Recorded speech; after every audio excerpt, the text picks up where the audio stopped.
Ganga expressway की तस्वीरें आपको दिखाते हैं। एयरफोर्स का दम यहां देखने को मिल रहा है और देखिए अब बस कुछ ही देर में ये टच डाउन होने वाला है। तो फिलहाल ये अब सीधी तस्वीरें आनी शुरू हो चुकी हैं, जहां आपको बता दें भारतीय वायुसेना गंगा एक्सप्रेसवे पर अपना दमखम दिखा रही है। 3.5 किलोमीटर लंबी इस हवाई पट्टी पर मिराज, राफेल और जैगुआर फाइटर प्लेन्स उतरेंगे और दिन और रात के ये जो फेजेस होंगे इसमें लो फ्लाई पास, लैंडिंग और टेक ऑफ की प्रैक्टिस की जाएगी और उसकी सीधी तस्वीरें भी अब आनी शुरू हो चुकी हैं। और देखिए दोपहर का ही ये वक्त था जब एक्सप्रेसवे पर लैंडिंग और टेक ऑफ होना है और थोड़ी देर पहले हमारे सहयोगी कुमार कुंदन जो हमसे सीधे वहीं की तस्वीरें भी शेयर कर रहे हैं, बता रहे थे कि इसमें थोड़ी देरी हुई मौसम के रुख को देखते हुए, लेकिन अब ये सीधी तस्वीरें आपके सामने हैं जहां देखिए किस तरीके से फाइटर प्लेन कि ये एयर शो की तस्वीरें आनी शुरू हो चुकी हैं। और इस बीच भारतवासियों में ये जो उत्साह है भारतीय वायुसेना के इस एयर शो को देखने के लिए, लोग भी पहुंचे हैं।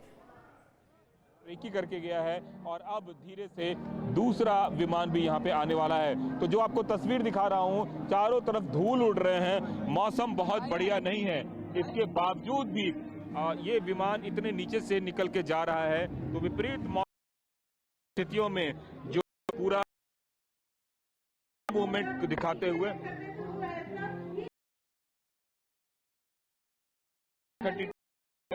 और वहां से वो बाकायदा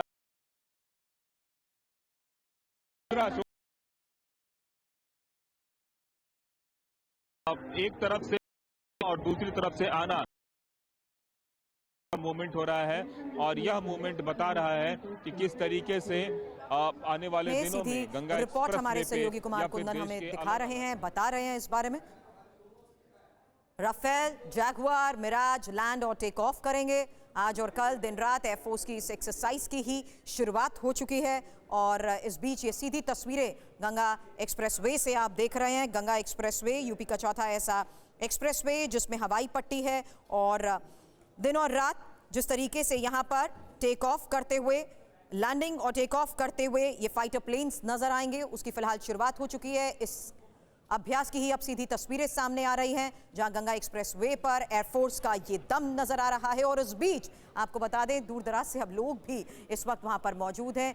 कुमार कुंदन हमारे सहयोगी सीधी तस्वीरों के साथ साथ इस बारे में एक जानकारी दे रहे हैं। गंगा एक्सप्रेसवे पर वायुसेना के इस पराक्रम में मौसम के रुख को देखते हुए थोड़े बदलाव जरूर हुए हैं, लेकिन अब ये तस्वीरें भी हमारे सामने हैं जहां आपको बता दें 3.5 किलोमीटर लंबी इस हवाई पट्टी पर मिराज, राफेल और Jaguar fighter planes touch and go practice कर रहे हैं, उतरेंगे और दिन और रात के फेजेस में होने वाले इस प्रैक्टिस के बारे में खबर है जहां लो फ्लाई पास्ट और लैंडिंग और टेक ऑफ की प्रैक्टिस की जाएगी।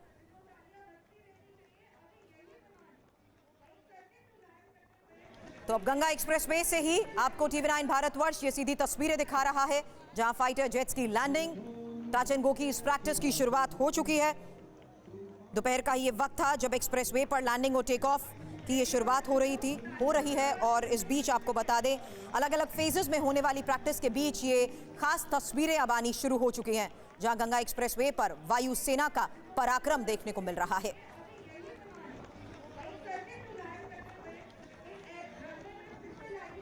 गंगा एक्सप्रेसवे यूपी का ऐसा चौथा एक्सप्रेसवे जिसमें हवाई पट्टी है, रात में लैंडिंग की क्षमता वाला ये देश का पहला एक्सप्रेसवे है। हालांकि जिस तरीके से इसके बारे में थोड़ी देर पहले भी हमने आपके सामने इंफॉर्मेशन शेयर करी कि कैसे Rafale, Su-30 MKI, Mirage 2000, MiG-29, Jaguar, C-130J, super Hercules, AN-32 और MI-17 V-5 helicopter air show में शामिल होंगे और ये तस्वीरें आनी शुरू हो चुकी हैं। और इन्हीं तस्वीरों को सीधे अपने कैमरे में कैद करने के लिए आपको बता दें इस वक्त आम लोग भी यहां पर मौजूद हैं जिसमें बच्चे भी शामिल हैं और बच्चों का उत्साह भी वाकई देखते बन रहा था जहां भारत के इस दम, भारत के इस पराक्रम और भारत की इस बढ़ती क्षमता के बीच आम भारतीय भी यहां पर भारत माता की जय के नारे लगाते हुए, वंदे मातरम के नारे लगाते हुए नजर आए।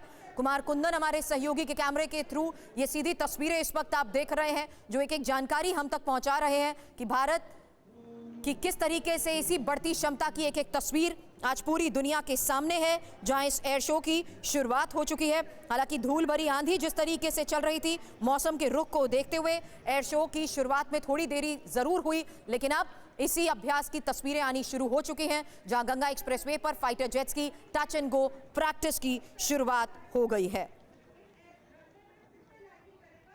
कुमार कुंदन हमारे सहयोगी लगातार एक एक जानकारी हम तक पहुंचा रहे हैं। और कुंदन, सीधी तस्वीरें तो आप दिखा रहे थे, हालांकि फ्रेम जरूर फ्रीज हो रहा था, लेकिन अब चाहूंगी कि क्या क्या डिटेल इंफॉर्मेशन फिलहाल इस बारे में आप हमारे दर्शकों को दे सकते हैं, बताएं। देखिए, सबसे पहले मैं आपको बताऊंगा कि AN-32 जो विमान है वो यहाँ पे आया, उसे टोही विमान भी कहते हैं सुरभि जी। वो आके उन्होंने एक बार रेकी किया, और इसका मतलब होता है एक बार अगर AN-32 टाइप का अगर कोई भी एयरक्राफ्ट आता है तो वो अपनी ये रिपोर्ट देता है कि जो पूरा का पूरा पाथ है वो एकदम क्लियर है, कहीं कोई दिक्कत नहीं है। और उसके बाद दूसरे जो फाइटर विमान है वो एक तरीके से यहाँ पे लैंड होगा।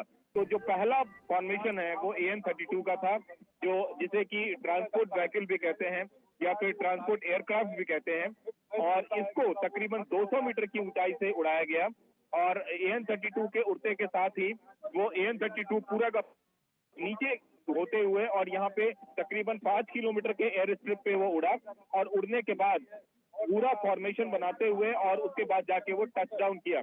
और ऐसे में उसके बाद जब एक बार टच डाउन करता है सुरभि, तो वो इस बात की जानकारी देता है कि जिस पाथ पे हम गए थे वो पाथ पूरी तरीके से क्लियर है, वहाँ कोई दिक्कत नहीं है, दूसरे फाइटर को भी उड़ाया जा सकता है उस पाथ पे। तो अब जो आपने पहली तस्वीर देखी वो AN-32 की देखी, अब दूसरे जो फाइटर जो एयरक्राफ्ट है उसको यहाँ पे अभी उड़ाया जाएगा। और एक बार जब AN-32 पे टचडाउन की प्रक्रिया पूरी हो जाती है उसके बाद दूसरे एयरक्राफ्ट की बारी है। तो सुरभि, ये जो प्रोग्राम है ये प्रोग्राम शुरू हो चुका है, और पहला एयरक्राफ्ट जो तस्वीर हम लोगों ने दिखाई TV9 भारत वर्ष पे वो दिखा, और अब से बस चंद मिनटों में दूसरा एयरक्राफ्ट आने वाला है जो यहाँ पे टच डाउन करेगा। सुरभि, हालांकि इस पूरी प्रैक्टिस में सबसे खास है कि किस तरीके से रात के वक्त भी लैंडिंग संभव हो पाएगी। कुंदन, इस बारे में भी जानकारी शेयर करें। देखिए, देश के 27 ऐसे NH हैं जिसपे कि इस तरीके की लैंडिंग की सुविधा बनाई जा रही है। अगर हम बात करें तो ये पहला ऐसा एक्सप्रेसवे होगा जिस पर नाइट लैंडिंग होने जा रही है, और जिसकी हम लोग बात कर रहे थे कि टफ टेरेन में भी ये यहाँ पे टच डाउन हो सकता है। तो काफी ज्यादा धूल भरी आंधी चल रही है इस इलाके में सुरभि, काफी ज्यादा यहाँ पे विंड का स्पीड है। इसके बावजूद भी जिस तरीके से भारतीय वायुसेना काफी लो फ्लाई कर रही है, टच डाउन कर रही है, यह बताता है कि कितनी तैयारी है सामरिक दृष्टिकोण से भारतीय वायुसेना की। और सबसे बड़ी बात जिसका आपने जिक्र किया और हम अपने दर्शकों को बता भी रहे हैं कि हिंदुस्तान का पहला ऐसा NH होने जा रहा है जहां पे कि नाइट टच डाउन होने होगा। इसके लिए बकायदा नाइट विजन लैंप लगाए गए हैं ट्रैक पे पूरे 4 किलोमीटर पे दोनों तरीके से। और ये सबसे आज कह सकते हैं कि सबसे बड़ा एक्सरसाइज जो आज का है वो यही नाइट विजन एक्सरसाइज है।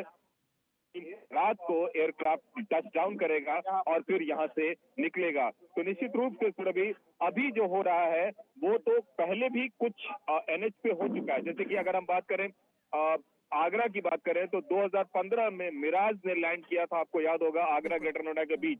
और उसके अलावा पूर्वांचल एक्सप्रेसवे पे भी लैंड हो चुकी है। लेकिन जो सबसे बड़ी लैंडिंग है वो है शाम की लैंडिंग, जब शाम को यहाँ पे मिराज, राफेल और सुखोई जैसे मिग जैसे विमान टच डाउन करेंगे और उसके बाद वो फॉर्मेशन करेंगे जिसकी हमने आपने किसी ने कल्पना भी नहीं की है। फिर भी एक और बात आपको बताना चाहूंगा कि अब से थोड़ी देर बाद यहाँ पे MI-17 से बकायदा क्लब भी होगा, एक ऐसा फॉर्मेशन जिसमें 200 मीटर की ऊंचाई पर MI-17 होगा। यहाँ से एक रस्सी फेंकी जाएगी नीचे और उस रस्सी से जवान बिना किसी सपोर्ट सिस्टम, सिर्फ आर्म सपोर्ट से और आर्म्स एंड एमुनेशन लिए हुए उस चॉपर से नीचे की ओर आएंगे। तो ये जो सबसे बड़ा बहुत कठिन है और खास करके जिस हवा की रफ्तार में ये सब कुछ होगा वह देखना काफी दिलचस्प होगा। तो युद्ध की स्थिति में हमारे जो एयरवेज है उस कौन सी ऐसी जगह है जहां पे कि बाकायदा विमानों को उतारा जा सकता है, उसकी एक तैयारी है और उसकी एक ड्रिल है। और उस ड्रिल को TV9 भारतवर्ष हम आपको दिखा रहे हैं और बताया जा रहा है कि आने वाले दिनों में इस तरीके के और एक्सप्रेसवे बनाए जा रहे हैं। आपको याद होगा राजस्थान के बॉर्डर इलाके में भी लड़ाकू विमानों की लैंडिंग, थोड़ी देर में राफेल जगुआर का भी टचडाउन होगा। मिराज फाइटर जेट भी करेंगे टचडाउन। यूपी के शाहजहांपुर में हरक्यूलिस ने भरी उड़ान। तो अब से थोड़ी देर में भारत के लड़ाकू विमान भी यहां टचडाउन करने वाले हैं। इसके पहले हरक्यूलिस की तस्वीरें आप देखिए, जहां पर उड़ान भरी है शाहजहांपुर में हरक्यूलिस ने, उत्तर प्रदेश के शाहजहांपुर, जहां की ये तस्वीरें सामने आ रही हैं। तो भारत की ये हवाई ताकत की तस्वीर है और ये तस्वीरें पाकिस्तान की नींद उड़ा देगी। थोड़ी देर में बताया जा रहा है कि राफेल जगुआर का भी टचडाउन यहां पर होना है। मिराज फाइटर जेट भी यहां टचडाउन करेंगे। तो गंगा एक्सप्रेसवे, जो कि उत्तर प्रदेश के सबसे लंबे एक्सप्रेसवे में से एक है, और आप देखिए कि भारत के जो एक्सप्रेसवेज हैं उनको इस तरह से बनाया गया है ताकि आपात स्थितियों में, युद्ध में उनका इस्तेमाल किया जा सके। सुमित चौधरी हमारे सहयोगी हमारे साथ जुड़े हुए हैं। सुमित, इन तस्वीरों को देखकर क्या कहा जा सकता है? भारत ने जो सोचा था कि आपात या युद्ध की स्थिति में ये सारे एक्सप्रेसवेज किसी रनवे की तरह काम आएंगे, लड़ाकू विमानों के लिए लैंडिंग के लिए या फिर टेक ऑफ के लिए, तो वही कुछ अभ्यास हम इन तस्वीरों में भी देख रहे हैं। बिल्कुल रवि, कहा जाता है कि आपकी जो विजन होता है, आपकी स्ट्रैटेजीज होती हैं, वो हमेशा ऐसी होनी चाहिए कि आपके बुरे वक्त में काम आए। और शायद 10 से 15 साल पहले जब ये सोचा गया था कि हम अपने एक्सप्रेसवेज को, हम अपने लगातार बड़े हाईवेज को इस तरीके से बनाएं, उनके इंफ्रास्ट्रक्चर को डेवलप करें कि आने वाले वक्त में अगर हमें इमरजेंसी लैंडिंग करानी हो, ना सिर्फ युद्ध जैसे माहौल में बल्कि आपके रेस्क्यू ऑपरेशंस में भी, क्योंकि फ्लड हो या दूसरी जब नेचुरल क्लैमिटीज आती हैं तब उसके लिए भी हमें तैयार रहना। तो शायद उसी की वजह से आज हम देखेंगे एक बड़ा कह सकते हैं बड़ी एक और डेवलपमेंट है कि ना सिर्फ दिन में बल्कि नाइट कैपेबिलिटीज के साथ इस पूरे एयर स्ट्रिप्स को तैयार किया गया। करीबन 3.5 किलोमीटर की एयर स्ट्रिप्स इसलिए बनाई गई है ताकि अगर हमारे मल्टीपल फाइटर एयरक्राफ्ट को कई बड़े ऑपरेशन चलाने के बाद अगर उनके बेसिस पर अटैक हो जाए तो निश्चित तौर पर उनके उतरने के लिए कोई ऐसी जगह होनी चाहिए जहां पर वो लैंड कर सके। चौथा ऐसा एयर स्ट्रिप्स होगा जो सिर्फ और सिर्फ उत्तर प्रदेश में है। और खास बात यह कि नाइट में भी, यानी नाइट ऑपरेशंस के दौरान भी इससे बहुत हद तक मदद मिलेगी। रवि, बिल्कुल, तो एक तरीके का कह सकते हैं कि प्रैक्टिस की गई है। ये तस्वीरें भी आपको दिखा रहे हैं यूपी के शाहजहांपुर से। कुमार कुंदन हमारे सहयोगी हमारे साथ जुड़े हुए हैं, उनसे भी बात करते हैं। कुमार कुंदन, तस्वीरें हमारे सामने हैं जो कि एक बार फिर से दिखा रही है कि कैसे इस एक्सप्रेसवे का रनवे के तौर पर इस्तेमाल किया जा रहा है। वायुसेना का पराक्रम भी देखने को मिला है। क्या जानकारी है आपके पास बताने के लिए? ऑफिशियली क्या कुछ कहा गया है इस पूरे एक्सप्रेसवे पर, इस प्रैक्टिस को लेकर? देखिए, जहां तक एक्सप्रेसवे की बात है तो देश में बताया जा रहा है कि लगभग 27 ऐसे एक्सप्रेसवे और बनाए जाने हैं जिनमें कि इस तरह के एयर स्ट्रिप बनाया जाएगा, जिससे कि विपरीत परिस्थितियों में इसका रनवे के तौर पर भी इस्तेमाल किया जा सके। मसलन 3.9 किलोमीटर के अगर हम इस एयर स्ट्रिप की बात करें तो अभी जो तस्वीर TV9 भारतवर्ष के दर्शकों को देखने को मिला, जिसमें कि AN-32 एयरक्राफ्ट को, जो कि एयरक्राफ्ट कैरियर है, उसको अभी गुजारा गया है। और अब से थोड़ी देर बाद राफेल, मिराज और सुखोई जैसे जेट फाइटर भी यहाँ पे लैंड होने जा रहे, टचडाउन करने जा रहे हैं। लेकिन जो सबसे बड़ी बात है वो ये है कि देश में पहली बार ऐसा होगा जब किसी भी एक्सप्रेसवे पे नाइट लैंडिंग होगी, नाइट टचडाउन होगा। ये अपने आप में बहुत ही अहम है और खास करके बेशक इसको हम और आप नॉर्मल एक्सरसाइज कह सकते हैं, लेकिन बदली परिस्थितियों में जो अभी देश के हालात हैं, खास करके पहलगाम में जिस तरीके के आतंकी घटनाएं हुई हैं, उसके बाद बदली परिस्थितियों में ये जो एक्सरसाइज हो रहा है इसके मायने कुछ अलग है। और अंजलि, बेशक रफाइल यहाँ गरजेगा लेकिन उसकी आवाज 1000 किलोमीटर दूर सरहद पार तक निश्चित रूप से सुनाई देगी। तो मैसेज बहुत क्लियर है कि नाइट लैंडिंग, टच लैंडिंग के द्वारा हिंदुस्तान यह बताना चाहता है कि सामरिक दृष्टिकोण से वह कितना मजबूत है और उसकी तैयारी किस लेवल की है। बहुत शुक्रिया आपका कुमार कुंदन पूरी जानकारी देने के लिए।